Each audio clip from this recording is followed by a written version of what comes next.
As a part of the basic program to a student of urban planning and architecture in Simón Bolivar University in Caracas, descriptive geometry 2 is a subject in which one of the first approaches to the basic structural elements that constitute a house is made. Therefore, important part of this program is to study a house in terms of the structural elements, spatial organization, materials used in the construction, and other important aspects.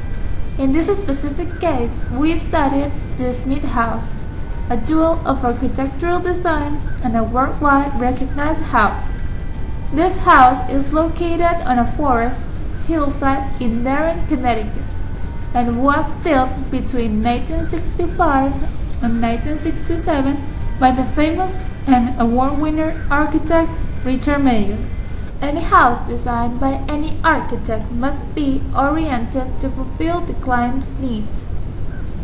This combined with the liberty of aesthetics of the architects. Such needs are based primarily in creating a space in which the client is able to develop his daily life.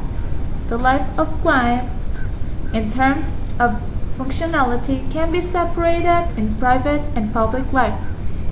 This dichotomy is the base for the organization of the Smith House.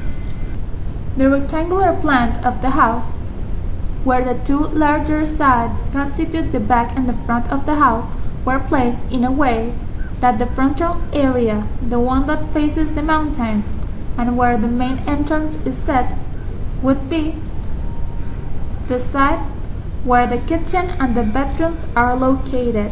This facade is the side of the box in which there is only an occasional gap for windows and the main entrance, due to the private nature of the rooms that are located there.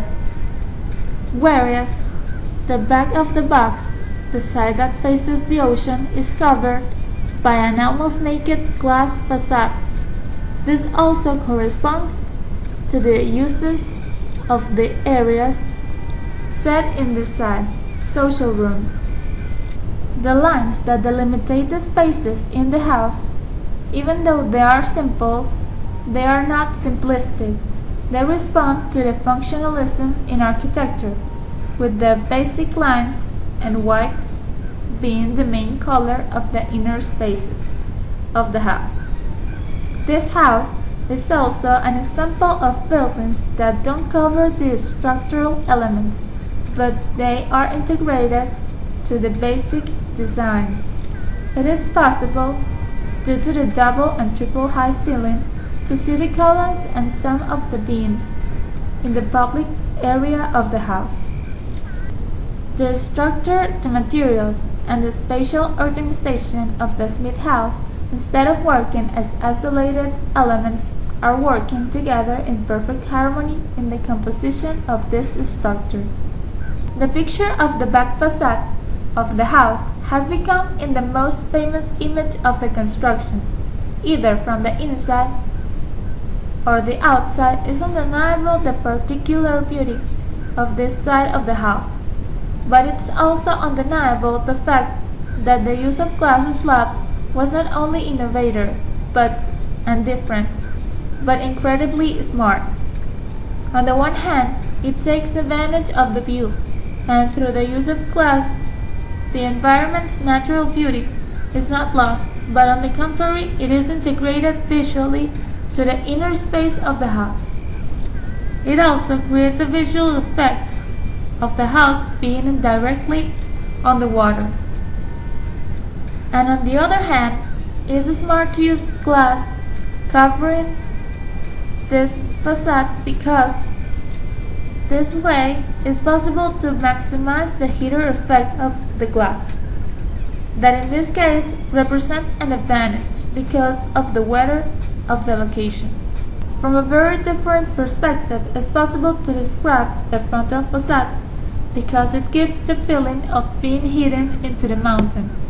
And in a certain way, this statement can be done, because to the client, the need of privacy is 100% fulfilled when a natural private place as a mountain is used to embrace an artificial and man-made one as a house.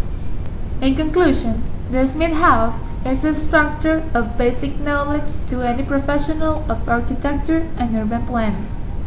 It has a structure based on wood paneling and steel columns. It is also one of the most clear diagrams of a spatial organization of inner spaces of a house, and as most buildings, is a composition of a large variety of construction materials.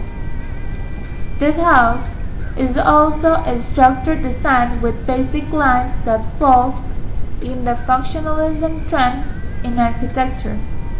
And finally, it is a time-lasting building that will still have big relevance in architecture many years from now.